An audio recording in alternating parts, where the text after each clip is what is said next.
This is ad hoc. And They know it's ad hoc. balancing on Michelle Obama. This is B channel lifestyle. B channel. This is going to be an A channel, mate. This is never going to make it to the A channel. Hey everyone, how's it going? Netflix has just released the film The Dig, all about the excavation of Sutton Hoo in the 1930s, 1939, just on the cusp of World War II. And me and my sister enjoyed it so much, we're going to spend the next, I don't know, it's probably going to be like 30, 40 minutes talking about it. So oh my God. Put it on in the background and yeah, enjoy. This contains muchos spoilers, all the spoilers under the sun. So if you're not into that, stop watching. Come back and watch it after you've seen The Dig. Should the audience watch this film? Do you rate it highly? What do you reckon? Is it a must watch? Yeah, I think so. Certainly for, I mean, I'm in the UK and we're in lockdown 3, and this one is proving to be particularly awful. So it was welcome relief from that.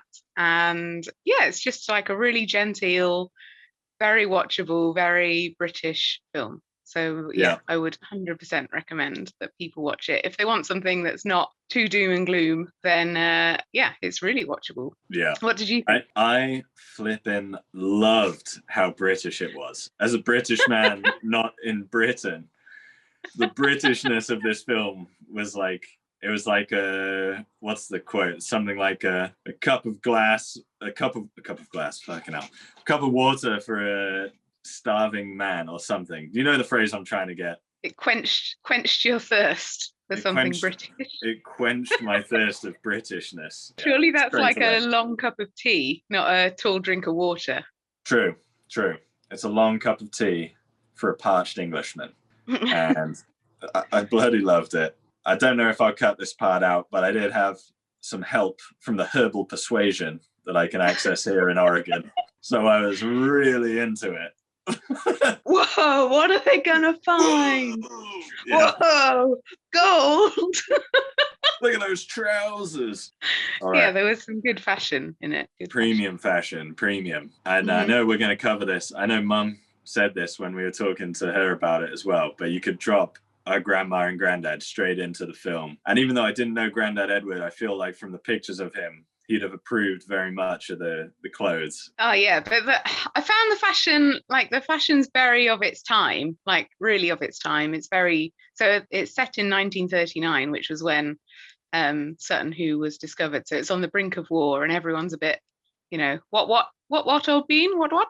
Yeah. And but I found the fashion. You know, I suppose my other reference for all things archaeology is Time Team, which for anyone not familiar with Time Team is where people are basically in, what are those trousers called with all the pockets in?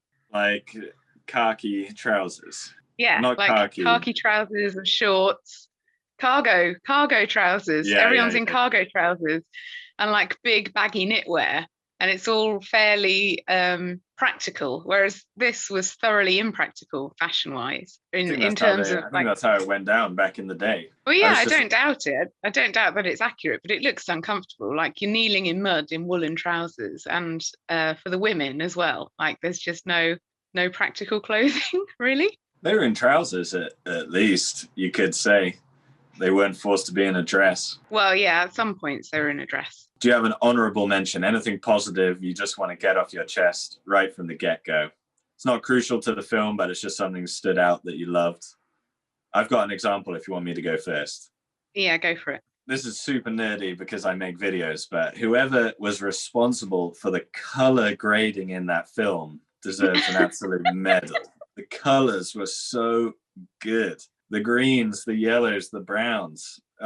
Did you approve of the cinematography? I mean, it's got quite a genteel color palette, but that's as far as I got with it. Like, I haven't thought about the specifics.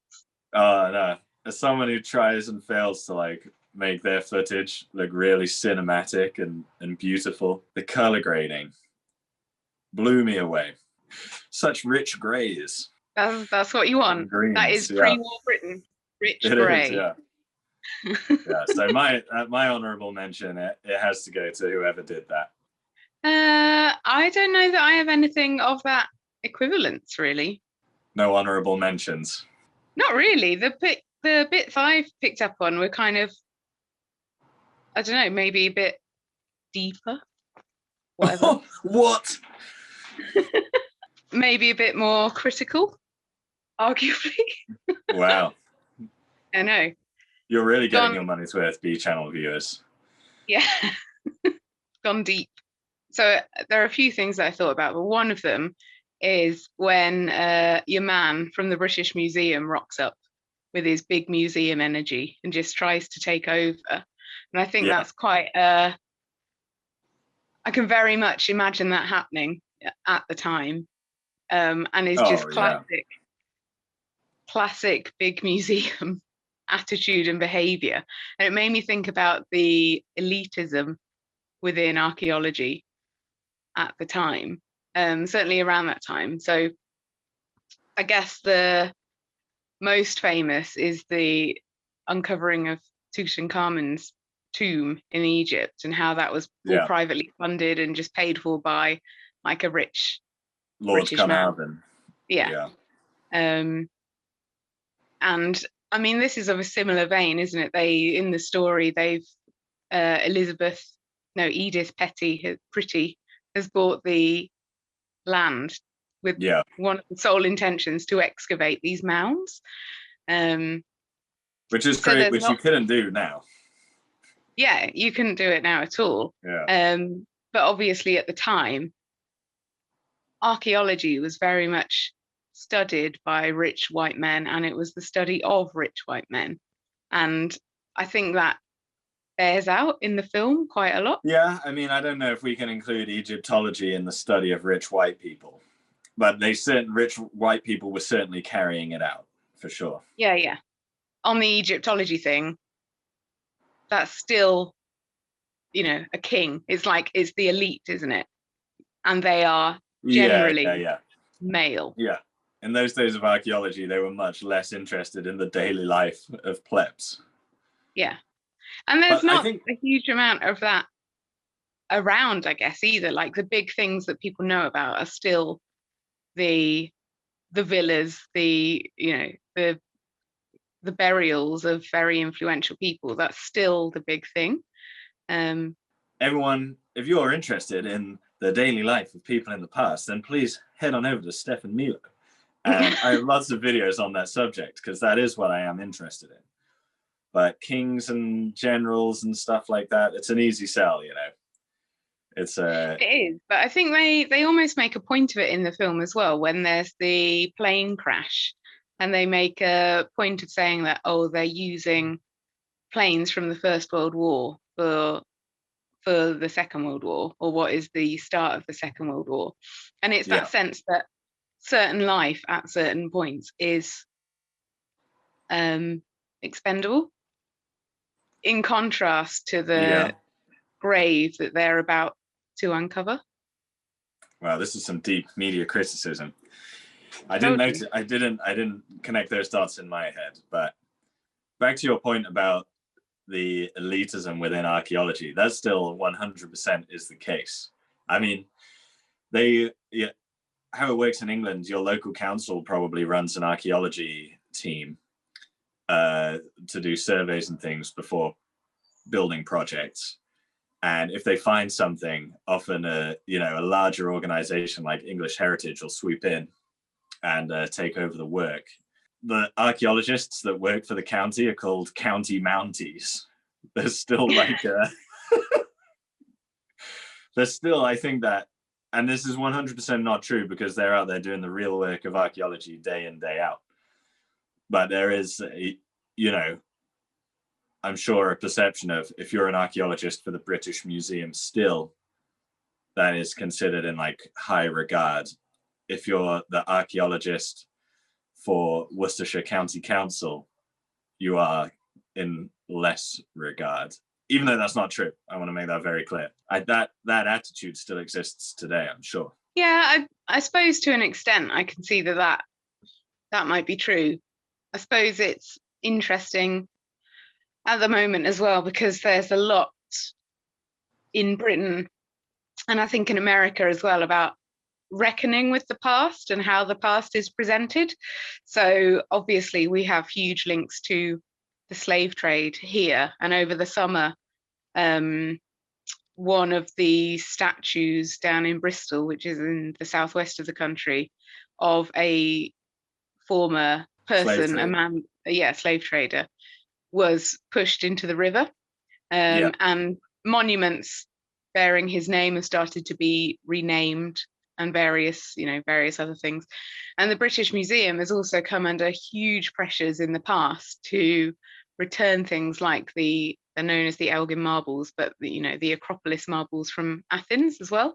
Yeah. So there is that reckoning of maybe these places not quite having the power that they once did, and needing to establish themselves in slightly different ways and reshape how they are positioning artifacts or returning artifacts and stuff like that. So I thought that was quite, interesting as well. One thing that I found interesting throughout the whole film, the sexual tension was off the charts.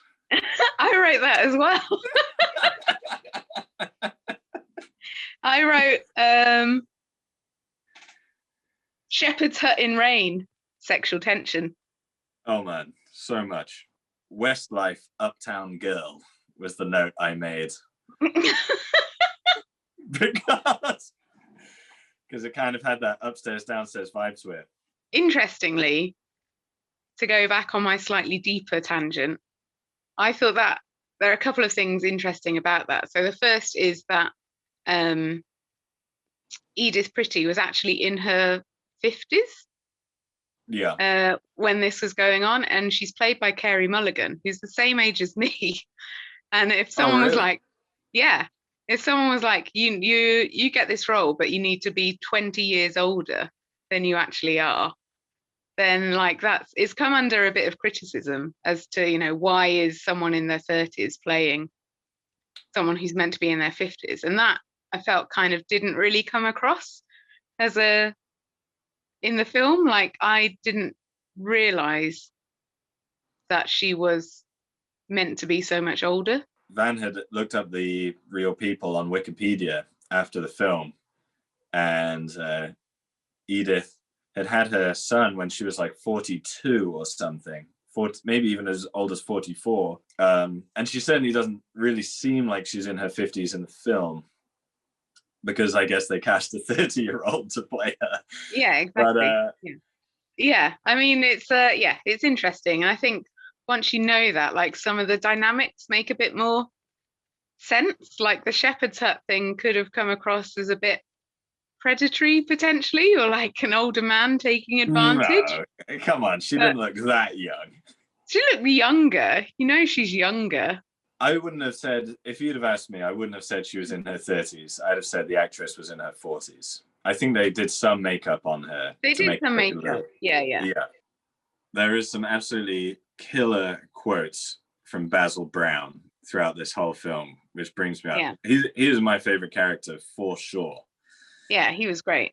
He had some incredible one-liners. Fantastic. Edith Pretty is dying of some sort of heart condition. They never really say what, but she has like a heart condition, basically. She's dying. She knows it. She's scared to leave her son behind alone. He's only like 12 or something at the start of the film, so he's very young. And then on top of all of this, they're excavating this grave, which has really suffered like a lot of decay. And there's a moment in the car where they're driving away from the site, and she just bursts into tears and says, like, we just die and decay. That's all that happens to us, basically. I think this is where he says something like, that's not death that we've revealed. That's life that we've uncovered. That's someone's life. I think that's life, what's revealed. That's why we dig, I think he said at that moment in the film. That was such a quality line. Like, whoever wrote his lines understands how people feel about archaeology. That's so true. There's life and death running throughout the whole film. Edith Pretty is kind of down about it because of her own condition, but then Basil Brown just keeps coming up with these amazing lines. Another one is like, I think he's talking to his wife at this point, and they're talking about why they dig. And his wife says, "You know why you dig. Like you always say, something like this, it's for the future. So people can see the invisible line that joins them to their forebears." And I was like, oh, what a line. What a Good line. line. Yeah. Yeah. I think again in the context as well of, you know, the brink of the Second World War, do people learn these lessons? Do people like join the lines all the time? Not necessarily, do they? But I think it is that's why you do it, and that's why, you know, history and archaeology are important, because they are preserving those lessons. And I think so. I studied history, and I think there's an element of, you see patterns repeating time and again, and it is uncovering some of those patterns and some of those, you know, what do they mean, what's happened here. I mean, even more fundamentally than that, it's just like the human condition. I feel like we're never going to learn from our mistakes. Let me tell you now, dear viewer, we are absolutely 100% never going to learn from our mistakes, I promise you. And there is this sort of, I want to say, like, cyclical nature to it, everything. It makes me sound a little bit pseudoscience-y now, and a little bit like I'm gonna, you know, start reading a horoscope or something. But I love horoscopes. They're rubbish. But what's funny is we're the same horoscope. I know, yeah. Well, our lives have turned out absolutely identically the same, so it must be true. But, you know, I don't know what I'm trying to say. I'm not being so eloquent, but Basil Brown is just always coming up with these gems of wisdom that just sort of, you know, fundamentally underline the human condition. Like, I feel like archaeology is a celebration of life rather than death. It is an appreciation of all the people that came before us. There is an invisible line that connects us to our ancestors. Sort of reminds me of that poem, The Family Face. Have you read that poem? Nope. It's a poem basically about how our faces survive generation by generation because of, you know, inheritance, obviously. And it's sort of like throughout history, it's just been the same people doing the same things over and over again. Yeah, because of this face that gets carried on. That's a bit like Arya in Game of Thrones. It's deep, man. It's deep. Basil Brown, he was dropping pure philosophy throughout the whole film, and I loved it. Yeah, I think he's a great character in it, and I think part of it is his juxtaposition as you know, a man of the world, and for all intents and purposes an amateur, in inverted commas. Yeah. You know, he's an amateur philosopher, he's an amateur archaeologist, versus, again, Billy Big Balls from the British Museum, who, you know, they think they know everything, when actually it's Basil Brown that makes the, you know, the decision, correctly identifies a particular coin that's discovered, and dates it as Anglo-Saxon. I wrote that down as one of my favorite lines, when the British Museum archaeologist, like, shouts out, "It's a Merovingian tremesis! It's a Merovingian tremesis!" It's like, lol. That's a great archaeology line. That's what every archaeologist wants. Yeah. But I think that comes back to the, you know, it has been a rich man's game. And in this, you've got, you know, there is a role of amateur archaeologists, and they play a huge role. Certainly in Britain, there was the Staffordshire hoard that was discovered by an amateur archaeologist as well. And I think he was a metal detectorists, I think that was. So, you know, there is a role for... I'm only joking. I'm joking. They're a useful part of the heritage management. Yeah, you know, there's so much stuff that we are yet to explore that's buried beneath us. And I think to have someone like Basil Brown as a character in it, albeit the ending is that up until recently, he was basically ignored as the discoverer of it. I And only know, that was recently so. have the British Museum acknowledged his A, existence, and B, importance in relation to the discovery, which again kind of comes back to reckoning with the past and making sure that the right people are attributed to it. Yeah, yeah. I mean, in defense of the British Museum, clearly the head honcho, was going to produce the report for them and produce. And once he decided what to write, people probably don't have so much time to look back and revise it until later on. But yeah, you're right. Anything else you want to mention about the dig? We've taken up an inordinate amount of time. My Just going through my notes. Yeah, I hope you finished emptying the dishwasher, B channel viewers, or whatever it is you're doing whilst this is in the background. Glued to your computer. Yeah. Oh, no, there was a line I've written down. What's the most important part of an archaeologist's body? Their nose, isn't it? I think they said. Yeah. Because if something's there, they'll sniff it out. That is true.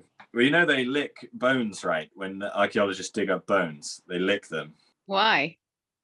Because your tongue's better at telling the texture difference between like a bone or a stick or pottery, stuff like that. Okay. Not for taste.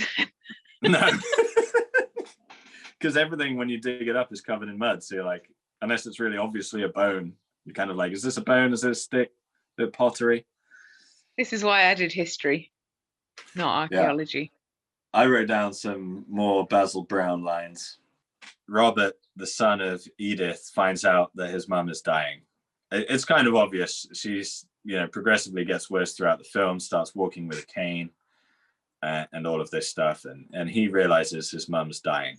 And when his father died, everyone told him, you have to look after your mother now. You have to take care of her. And so with her dying, he feels like he's failed in that task. And there's nothing he can do about it. Of course, we all know that. But he's really upset and he runs out crying and he runs into Basil and explains, to Basil why he's crying that his mum's dying. Basil goes, Robert, we all fail every day, no matter how hard we try. And I love that line. I love failing. I'm going to be honest with you. Like, failure, I feel like when men are young, their fear of failure is crippling. Their fear of being ridiculed by their friends, crippling. I feel like to have a sort of stoic idea or stoic attitude towards failure is so healthy. It's like accepting failure has been the best thing to happen to me mentally. In my own personal psychology, that's how I feel. So when someone drops some truth bombs like that about failure, about how it's absolutely inevitable, unavoidable, and nothing to get upset over, I love it. I absolutely love it. Coming from a perspective of the line of work that I do, there's been a real emphasis on like fail fast, fail forward type book in recent years. Like it is something that's being addressed more and more. That kind of it's not a failure if you learn from it type thing. That's true. Yeah. Yeah. But yeah, like failure is inevitable. Failing slowly is not good. You want to fail fast. You want to fail as fast as possible. You don't want to Yeah. Draw your failure out for years. Yeah. You want to fail fast, move on. Oh, yeah. So I thought the other thing that was interesting, obviously it's on the brink of war. And there's the scene in London where sandbags are being put around some of the monuments to protect them from any bombing. And that kind of positioning of protecting the past, either through preservation and uncovering Sutton Hoo or from immediate threats is quite an interesting one. Who decides what's kept and what survives. And well, that's the statue outside Buckingham Palace for people who aren't familiar with London. Yeah. So again, it is sort of that elite the elite objects being protected and preserved, I suppose. Yeah, I just found that like an interesting thing. You can try and preserve stuff, but sometimes you just can't. Like it's beyond your powers to do it, isn't it? Well, even one day, you know, Britain won't last forever. Whatever we protect in the British Museum will one day be nothing but dust anyway. Mm. The one thing I did love and I really miss because of the times that we live in and the fact that I'm not even in Britain, there's a moment when they're celebrating in the pub and the pub is so busy they can only stand in the hall. Oh man, I'd miss that. I miss that so much. I'd love to be in a pub that's standing room only. Shout out to the Nag's Head. That's not happening anywhere here at the moment because of lockdown. So I think we're all craving that. So good. You get someone to hold your pint for you so you can roll a cigarette or like put your pint somewhere and everyone's like bumping into each other. It's fantastic. Get us to a pub. Let's do a meetup for the dig when it's possible. By the time we're all meeting in pubs that are standing room only, the dig will be an old film. The dig will be buried. Oh, yeah. There you go. All right. On that bombshell, we're going to go. Thanks for watching. I'm not going to indulge that line. I already told you I didn't want to say that line. Well, let's give it a score out of 10. Actually, let's give it a score out of 10. What are you saying? You can go to 1 decimal point as well. I reckon an 8. Like it was just enjoyable. Like it's not the greatest film you're ever going to watch, but given the context of everything that's happening in the world at the moment, it was really enjoyable. I'm going to give it 8.7. I highly rated it. I bloody loved it. Thanks for watching. I mean, to the 3 of you that have made it this far, shout out to you guys. Thanks for watching. And goodbye. You know, that's all there is to it. Bye.